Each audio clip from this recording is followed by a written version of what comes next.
INFJs often appear calm, thoughtful, and caring, but their personality also triggers strong reactions in people. Some admire them, some feel drawn to them, and others feel uncomfortable around them without knowing why. This discomfort can turn into frustration, dislike, or even resentment. It is not because INFJs are doing anything wrong. It is because their natural traits make people reflect on themselves in ways they are not ready for. INFJs think deeply, feel deeply, and understand people on a level that is not common. They notice details that others miss. They see motives that others hide. They can sense tension or dishonesty without needing obvious proof. This creates an environment where people feel exposed or seen too clearly. Some find this comforting, while others find it threatening. Another reason people react strongly to INFJs is because INFJs do not follow social expectations. They pull away when others expect them to stay. They tell the truth gently but directly. They avoid drama and surface-level behavior, which makes them hard to manipulate. People who rely on control or attention dislike the INFJ's quiet independence. INFJs also have needs that confuse others. They need solitude. They need emotional clarity. They need depth and meaning. Many people misinterpret these needs as coldness, distance, or arrogance, when in reality, the INFJ is protecting their energy. This video explores the things people often hate about INFJs. These are behaviors and traits that others misunderstand because they do not see the reasons behind them. Understanding these points reveals why INFJs sometimes face tension or judgment even when they are trying to be kind and genuine. Thing number 1. Their intense insight into people. INFJs have a natural ability to understand people on a deeper level. They pick up on body language, tone, unspoken emotions, and patterns in behavior. They see connections that others overlook, and they sense intentions that others try to hide. This insight is one of their greatest strengths, but it is also one of the biggest reasons people feel uncomfortable around them. Some people feel exposed when an INFJ is around. Even when the INFJ says nothing, their presence feels like a mirror that reflects the truth. People who hide behind bravado, who lie to themselves, or who present a false image often dislike being around someone who sees through the surface. It makes them feel vulnerable, and vulnerability is something many people resist. INFJs do not use their insight to control or hurt others. They simply observe and understand. But not everyone wants to be understood. Some prefer keeping their motives hidden. Some guard their emotions so tightly that being seen feels like a threat. When the INFJ notices something that the person wants to hide, the person may react with irritation or defensiveness. Another issue is that the INFJ's insight makes excuses impossible. People cannot hide behind shallow explanations or false stories. The INFJ senses the gaps. This causes frustration for anyone who is not ready to be honest with themselves. Instead of admitting discomfort, they decide they dislike the INFJ. INFJs also ask meaningful questions. They gently push past surface talk to understand how someone truly feels. This can make people uncomfortable if they avoid facing their emotions. The INFJ's curiosity is not invasive. It is sincere. But sincerity scares people who prefer staying disconnected from their own inner world. Some people dislike how calm the INFJ remains during emotional tension. Instead of reacting loudly, the INFJ watches quietly. This quietness makes people wonder what the INFJ is thinking. They project their insecurities onto the INFJ and assume judgment where there is none. Even people with good intentions may feel uneasy around INFJs at first, simply because they are not used to someone who understands them without long explanations. Most people need time to adjust to the INFJ's level of emotional awareness. Over time, those who are honest, self-aware, and open appreciate this trait. But those who fear being understood, who hide behind masks, or who dislike self-reflection often react negatively. This is why the INFJ's insight is one of the main reasons people feel discomfort or dislike toward them. Thing number 2, their need for space and solitude. INFJs need time alone to recharge, think, and reset their emotions. This is not a preference, it is a requirement. Their mind and heart are always processing information, absorbing emotions, and reflecting on the world around them. Without regular solitude, they become drained and overwhelmed. However, many people misunderstand this need. They see the INFJ's quiet withdrawal as rejection. They assume the INFJ is angry, losing interest, or being cold. This misunderstanding creates tension, especially with people who crave constant interaction or reassurance. The INFJ's need for solitude is often sudden. One moment they are engaged and present, and the next moment they pull back. This shift confuses people who expect consistent availability. But the INFJ withdraws not to avoid others, but to protect their emotional state. People who dislike this trait usually want more access to the INFJ than the INFJ can give. They may view the INFJ's space as abandonment. They may take it personally and accuse the INFJ of being distant or indifferent. Instead of respecting the INFJ's limits, they pressure the INFJ to stay connected, even when the INFJ is exhausted. Another reason people hate this trait is because the INFJ does not explain their solitude every time. They do not want to justify needing rest or time alone. To them, solitude is as natural as breathing. But many people want explanations or reassurance. Some see the INFJ's withdrawal as inconsistency. They expect constant energy and attention. They do not understand that the INFJ has a limited social battery and needs quiet moments to regain balance. The INFJ's solitude can also make others feel insecure. People who fear being alone or who need external validation may resent the INFJ for stepping away. They do not realize that the INFJ comes back stronger, calmer, and more present when given space.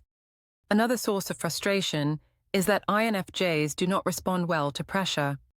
When someone demands attention or insists on constant communication, the INFJ pulls back even more. They need freedom in their connections, and any attempt to control their energy pushes them away. Over time, people who respect the INFJ's need for space build stronger relationships with them. But people who take it personally or try to control the INFJ's time often end up disliking this trait. They misunderstand it as a lack of interest, when in truth, it is a necessary part of the INFJ's emotional health. Thing number 3, their deep emotional honesty. INFJs do not enjoy surface-level conversations. They want emotional truth, clarity, and sincerity. When they communicate, they speak from the heart, even when their words are calm or simple. They express real feelings, admit their concerns, and try to understand the deeper meaning behind situations. This emotional honesty is a strength, but it is also something many people dislike or feel uncomfortable with. Most people prefer conversations that stay light. They avoid addressing real emotions because it requires vulnerability. When an INFJ asks how someone is truly feeling, or when they open up about their own inner world, it creates a level of depth that not everyone is ready for. This makes some people feel exposed or pressured, even though the INFJ is only trying to build a real connection. Some people dislike how the INFJ refuses to pretend. They cannot fake enthusiasm, play along with emotional games, or act okay when something feels wrong. Their honesty makes hidden tension visible. Instead of accepting this, some people respond with defensiveness or irritation. They accuse the INFJ of being too serious, too sensitive, or too intense. The INFJ's emotional honesty also reveals truths people would rather ignore. When the INFJ speaks about how a behavior made them feel, it forces the other person to confront something uncomfortable. Instead of listening, some people react with frustration because they do not want to face the impact of their actions. Another reason people dislike this trait is because emotional honesty requires responsibility. The INFJ expects others to be truthful as well. They want open, respectful communication. But many people avoid honesty because it demands accountability. They fear arguments, vulnerability, or admitting mistakes. The INFJ's clear communication style makes it harder for them to hide behind vague statements or excuses. INFJs are not dramatic when they express emotions. They speak quietly and calmly, but their words still carry weight because they speak with sincerity. This level of honesty can feel intense for people who are used to emotional distance. Some people also misunderstand the INFJ's honesty as criticism. They think the INFJ is judging them when the INFJ is simply being open. This misunderstanding leads to resentment, even though the INFJ is speaking with kindness. Over time, the INFJ learns to share their emotional truth carefully. They do not open up to everyone, only to those who show maturity and respect. But people who fear sincerity, avoid depth, or reject emotional responsibility often end up disliking this INFJ trait because it forces them to face themselves. Thing number 4. Their quiet judgment of toxic behavior. INFJs do not confront people loudly, but they observe everything. They notice manipulation, dishonesty, arrogance, and selfishness long before others do. Even when they stay silent, they mentally step back from anyone who behaves in harmful ways. This quiet judgment creates tension because toxic people can sense when someone sees through them. People who rely on attention or manipulation dislike being around INFJs because the INFJ's calm presence disrupts their usual tactics. They cannot easily control the INFJ, and they cannot hide behind a charming or dramatic mask. The INFJ looks past the surface and understands the motive behind the behavior. This makes the toxic person feel exposed. INFJs rarely accuse people directly. They do not enjoy conflict. Instead, they quietly reduce their trust, pull back emotionally, or remove themselves from the situation. But this shift in energy is noticeable. People who expect obedience, admiration, or blind support feel threatened when the INFJ stops giving them validation. Some people also dislike the INFJ's moral compass. INFJs have strong internal values. They can sense when something feels wrong, and they refuse to participate in behavior that goes against their integrity. They will not join gossip, support manipulation, or play mind games. Their refusal makes others feel judged, even when the INFJ has not said a single negative word. Another reason people dislike this trait is because the INFJ remembers patterns. They notice small signs of toxicity and connect them over time. Someone may think their bad behavior went unnoticed, but the INFJ was quietly observing. This ability to see the bigger picture makes people uncomfortable, especially those who hide behind excuses or charm. INFJs also bring a calm confidence that frustrates people who want control. They cannot intimidate an INFJ easily because the INFJ remains emotionally grounded. This lack of reaction angers people who rely on emotional chaos to gain power. Even decent people can feel uneasy at first because the INFJ sees things they are not used to sharing. They sense hidden fears, insecurity, or emotional wounds. This sense of being deeply understood can feel strange if the person is not ready for that level of awareness. While toxic people resent the INFJ's insight, healthy people eventually appreciate it. They realize the INFJ is not judging them unfairly. They are simply aware of the truth. But until that understanding forms, this quiet observation creates tension and dislike. Thing number 5. Their high expectations in relationships. INFJs take relationships seriously. Whether it is friendship, romance, or family, they invest their time and energy with intention. They expect meaningful connection, emotional maturity, respect, and consistency. These expectations are not unrealistic, but they are higher than what many people are used to giving. People who prefer casual relationships often dislike the INFJ's high expectations. They feel pressured, judged, or overwhelmed by the level of sincerity the INFJ brings into the connection. The INFJ does not want superficial interactions. They want honesty, depth, and growth. This can intimidate people who are not ready to commit to that level of emotional involvement. The INFJ's expectations push people to be better. They encourage communication, responsibility, and self-awareness. But not everyone wants to improve. Some people prefer staying comfortable in their habits, even if those habits harm the relationship. The INFJ's quiet standards shine a light on this, and instead of growing, some people choose to resent the INFJ for it. Another reason people dislike this trait is because INFJs do not tolerate inconsistent behavior. They notice when someone is loyal one day and distant the next. They pay attention to tone, effort, and energy. When the INFJ confronts the inconsistency gently, the other person may feel defensive or exposed. INFJs also expect reciprocity. They give a lot in relationships: support, understanding, patience, emotional depth. But they expect something in return: respect, honesty, and effort. People who are used to receiving without giving back dislike this expectation. They see the INFJ as demanding when the INFJ is simply asking for fairness. Additionally, INFJs want emotional clarity. They dislike mixed signals, games, and confusion. They want to know where they stand and what the connection means. This level of clarity is uncomfortable for people who avoid commitment or responsibility. Instead of appreciating the INFJ's openness, they become annoyed and pull away.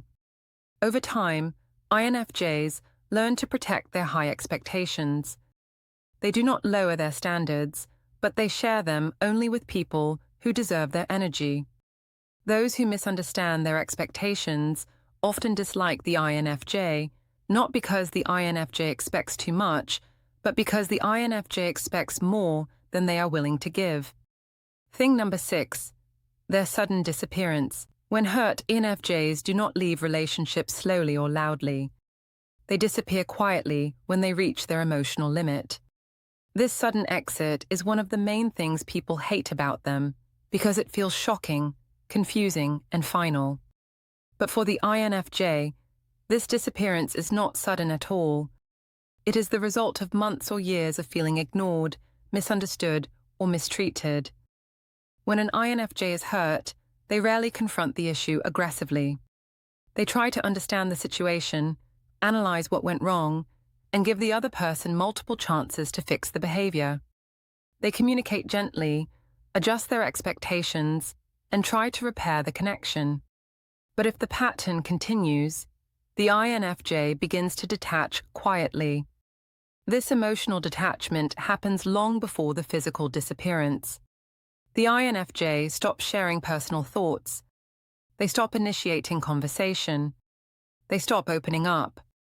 They no longer feel safe or valued, and that loss of emotional connection tells them the relationship is ending.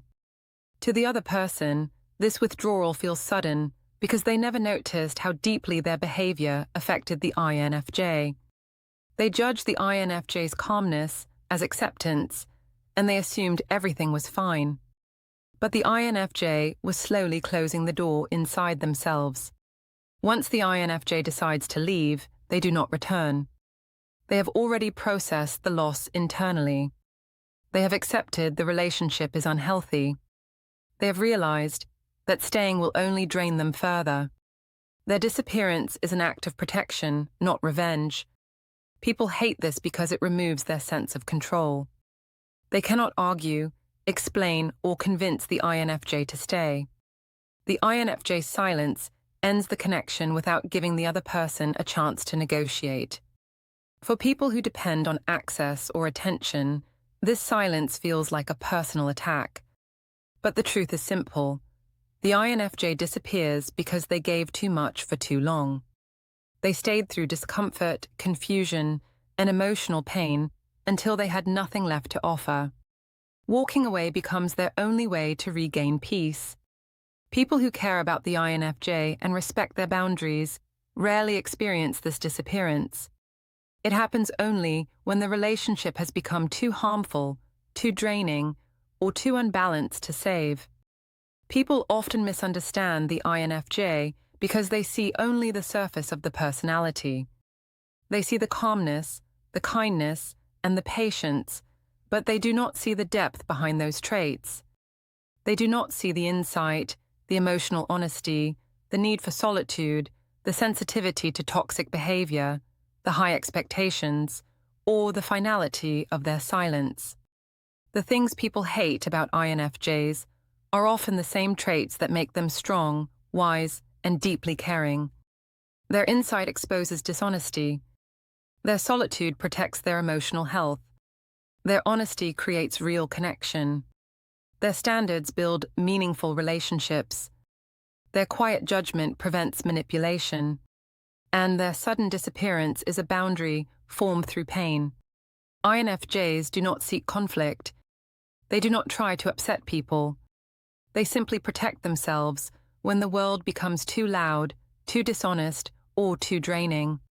Understanding these traits helps people see the INFJ more clearly, not as someone difficult, but as someone who navigates life with depth and purpose. Accepting an INFJ means respecting their boundaries, valuing their honesty, and understanding their emotional world. When that happens, the INFJ becomes one of the most loyal and meaningful connections a person can have.